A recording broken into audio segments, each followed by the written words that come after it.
जय माता की दोस्तों, कैसे हो आप सब। दोस्तों आप सभी का हार्दिक स्वागत है महाकाली भगत ज्ञान यूट्यूब चैनल में। तो दोस्तों अगर आप लोग काली माता की पूजा करना चाहते हो तो पहले इस बातों का ध्यान रख लें जो मैं इस वीडियो में बताने वाली हूँ, क्योंकि जो मैं आपको बताऊँगी इसका हमेशा अगर आप ध्यान करके चलेंगे तो आपको कभी भी जीवन में कामयाब होने से कोई भी नहीं रोक सकता और माता काली तक भी आप लोग आसानी से जा सकते हो। कोई भी आपके बीच में रुकावट नहीं आएगी अगर आप इन 5 बातों का हमेशा ध्यान रखेंगे तो चलिए दोस्तों, बताने से पहले मेरी आप सभी से रिक्वेस्ट है, अगर आप हमारे चैनल पे नए हो तो चैनल को subscribe to like share comment ज़रूर कर देना, क्योंकि इस चैनल पे आपको ऐसी ऐसी जानकारी आगे आगे मिलने वाली है जो आज तक आपको कहीं भी और किसी भी चैनल पर नहीं मिली होगी।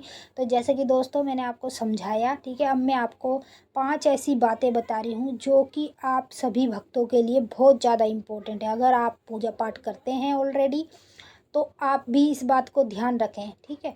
और जो व्यक्ति नए नए पूजा पाठ करेंगे, जो स्टार्टिंग करेंगे पूजा पाठ की, वो तो डेफिनेटली इस बात को अच्छे से माइंड में धर लें जो मैं बात बताऊंगी, तो वो भी माता काली तक आसानी से पहुंच सकते हैं। उनको माता काली तक पहुंचने से कोई भी नहीं रोक सकता, ठीक है। तो आपको करना क्या है दोस्तों, सबसे पहले देखो एक चीज़ आपके अंदर ये होनी चाहिए, यानी कि अगर आपने अपने तन मन से माँ काली को माना है तो उसकी पूजा पाठ आपको कंटिन्यू करनी होती है, ठीक है।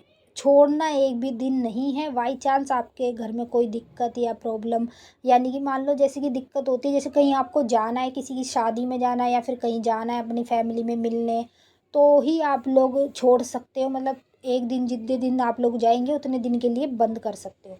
फिर उसके बाद आपको मतलब माता काली को बता देना है, जैसे कि आप कल जाएंगे तो एक दिन पहले आपको माँ को भोग देते हुए बताना है कि माँ मेरे को कल वहाँ जाना है, हम सब जा रहे हैं।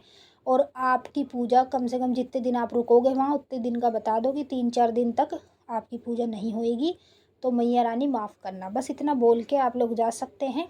और माँ की पूजा तो खैर होएगी नहीं क्योंकि आप तो चले जाएंगे।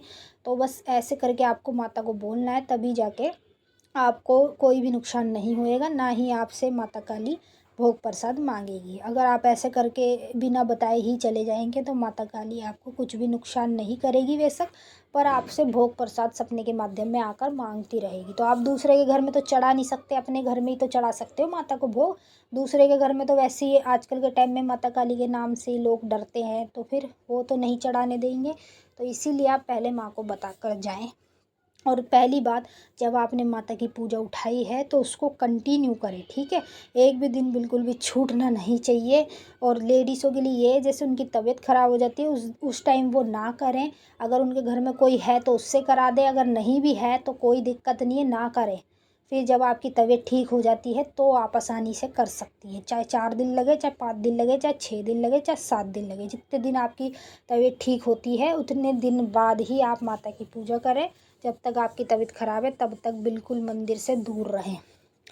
तो पहली बात ये आपके अंदर होनी चाहिए, माता की पूजा उठाई है तो उसे कंटिन्यू करो, जब भी आप लोग माता काली तक पहुंच सकते हो। और दूसरी बात दोस्तों ये है कि अगर माता काली तक पहुंचना चाहते हो तो पहले एक गुरु बनाओ।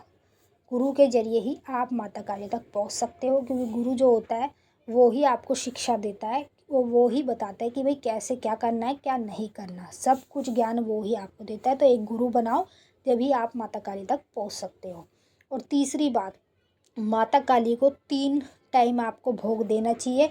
अगर आप 3 टाइम भी भोग नहीं दे पाते, बिज़ी रहते हैं जिस वजह के कारण, तो आप 2 टाइम तो उनको बंद करें, एकदम बांध लो। 2 टाइम आप उनको भोग ज़रूर दें, जैसे कि सुबह और शाम, ठीक है। ये बात भी आप ध्यान रखना। और चौथी बात ये है, जब भी माता काली आपको दर्शन देने लग जाए सपने में तो एक अच्छे गुरु से मिलकर अपना गुरु धारण ज़रूर करा लें, क्योंकि जब माँ दर्शन देती है तो उनका संकेत यही होता है कि अब तू गुरु धारण करा ले, क्योंकि माँ तो आपके पास आ चुकी होती है, तो उसको संभालने के लिए गुरु होना चाहिए। तो इसलिए माँ आपको संकेत देती है और इसका अर्थ भी यही होता है। तो जल्द से गुरु बनाएं और फिर उसके बाद आप माता काली तक आसानी से पहुँच सकते हैं, कोई भी आपको नहीं रोक सकता। और पांचवी बात दोस्तों ये है कि माता काली, यानी कि जो भी आप मनोकामना माता से मांगते हैं वो आपकी पूरी हो जाती है, ठीक है। तो आपको माता जी को भोग ज़रूर चढ़ाना चाहिए। जब भी आपकी जो भी मनोकामना पूरी हो, माँ को कभी भूखा नहीं रखना चाहिए। माँ को जैसे भी आप तामसिक रूप में पूज रहे हो, सात्विक रूप में, जिस भी रूप में आप पूज रहे हो माता को, उसी तरीके से उनको भोग भी जरूर लगाएं, जैसे ही आपका कार्य हो जाता है। क्योंकि माँ फिर आगे आगे आपके और भी कार्य बनाने लग जाती हैं और आगे आगे आपके सारे कार्य सिद्ध होने लगते हैं। अपने आप ही माता काली आप लोगों के सारे काम, जो बिगड़े हुए काम हैं, जो आज तक आपके घर में कोई ऐसा काम हो, शादी ब्याह का, जो कि आज तक किसी की शादी नहीं हो आपके घर में, और परेशानी है, काफ़ी ज़्यादा दिक्कत है, तो खुद ब खुद अपने आप माता काली आपकी दिक्कतों को दूर करेंगी। अगर आप कोई मनोकामना मांग रहे हैं वो पूरी हो जाती है, तो माता को भोग जरूर चढ़ाएं। क्योंकि माता को जब भोग चढ़ाएंगे तो माता काली आगे भी आप लोगों के कार्य करती ही रहेगी।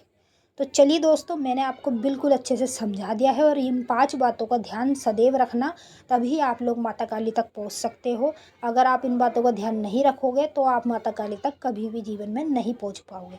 तो चलिए दोस्तों, मिलेंगे आपसे फिर नेक्स्ट वीडियो में। तब तक के लिए जय माँ काली, हर हर महादेव। मैं विनती करूँगी माता काली से, बाबा भोलेनाथ से, बाबा भोलेनाथ माता काली आपकी मनोकामना पूरी करें। जय माता की। ओम नमः शिवाय।